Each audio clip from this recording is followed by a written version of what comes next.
Hi everyone, today we're going to cover 5 ways that I see couples cause extensive or significant damage to their relationship. My name is Dustin York. I'm a registered mental health counselor intern in the state of Florida, and while I am a therapist, I am not your therapist. These videos are for educational purposes and advertising. So to get right into it, the 5 ways that I see people cause significant damage to their relationships are related to another video that I provided on a book called The 5 Love Languages by Dr. Gary Chapman.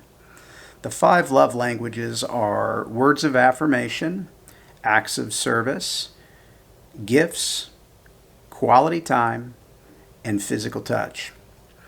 And so real quick, just to give an example of what would be a positive way of using a love language would be knowing that somebody enjoys quality time.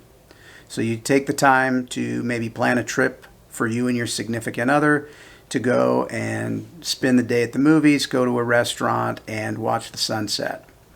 If quality time is important to them, this is something that they would say fills their love tank if you're going off of the verbiage that is in the 5 Love Languages book. And we can do that for all 5 of the other ones. Everybody has 1 or 2 that are typically in their top tier, and if they receive those love languages, they feel connected to their significant other and feel good about their relationship. When these things are done and the gas tank is filling up, people feel good. When the gas tank is low, sometimes we have problems in relationships. So when I see people use these 5 strategies in a way that's opposing to the love languages, we see something happen that's not just reducing what would be in the love tank, but we see something that's almost destroying it. And to provide an example, we can go right back to quality time, and I'll provide 5 examples for each one. Say quality time is important to somebody, and they have a trip planned, and their significant other asked them to grab them food on the way home from work. And the person was really busy, drove home from work, forgot to grab food. And the person takes offense to that, says, "You didn't bring me food after I asked you to. I'm not going on that trip with you." While that may not seem like a huge deal, if the person that was wanting to go on the trip really enjoys quality time, it'd be quite destructive and damaging for them to hear that bad news. And what's sad is that oftentimes when I'm working with couples, when they're hurt, say someone forgets their food, they can turn around and just stick the other person with a dagger in a heartbeat that is quite destructive to the relationship. The interesting thing about this is that taking the time to provide that love language, thinking of ways to provide quality time and do something that's going to make the other person happy, doesn't come as easy as harm does. When we're hurt, it seems to be really easy for us to hurt somebody else back. And so these are ways that you can be damaging your relationship. So I can go to the other ones as well. Words of affirmation, where we tell somebody that they're doing something nice or we're providing somebody a compliment. A lot of times I see the anti-version of this when someone is upset and maybe they wanted somebody to take out the trash, and their husband takes out the trash and they go, "Well, gee, thanks a lot for taking out the trash after I've been asking you for hours." While that husband may find that words of affirmation are helpful for them, that's actually something that's damaging and can actually have them feel like they've been rejected when they hear something like that.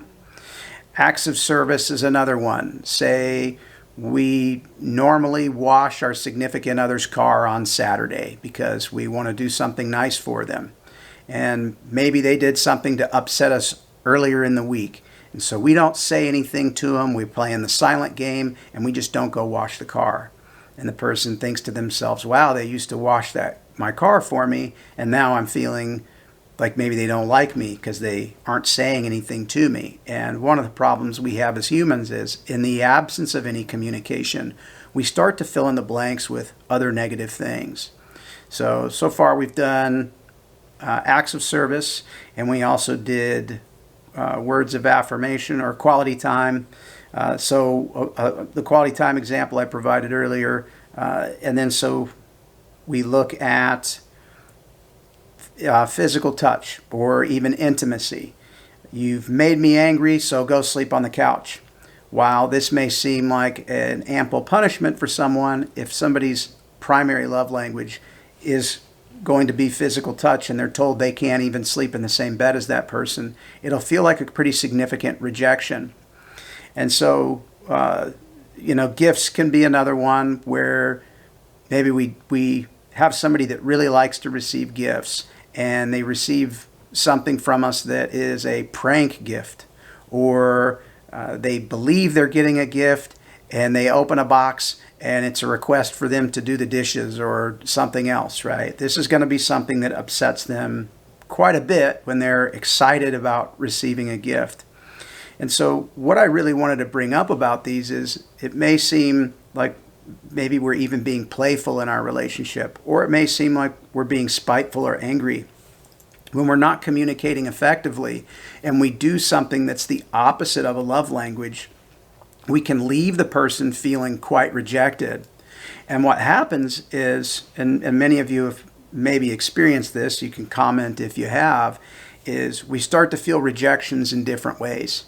And as we start to feel rejected, we may know that the other person wants words of affirmation, but we think, I'm not going to do anything nice for them. I'm not going to say anything nice to them because they don't take the time to help me with, washing the car for me or providing me acts of service. And you get locked in this place where each person is waiting for the other person to do something to help benefit the relationship. And we get into this cynical and negative place. And so I would just encourage you, if you find yourself locked in a place where you're stuck and both people are doing things that are negative, it's time to talk to a therapist and try to find some help.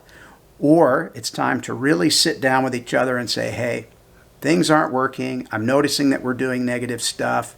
What is it that hurt things or broke stuff down between us, and how do we move forward? So I just wanted to provide a few of those to you, or 5 of those to you today, because they are ones that I watch play out over and over again in the room in front of me, and I would love to see people find themselves in a better place in their relationship. Hopefully you found this helpful. If you did, of course, likes and subscribes are awesome. And if you know anybody that may benefit from this, please share it. Thank you very much and have a wonderful day.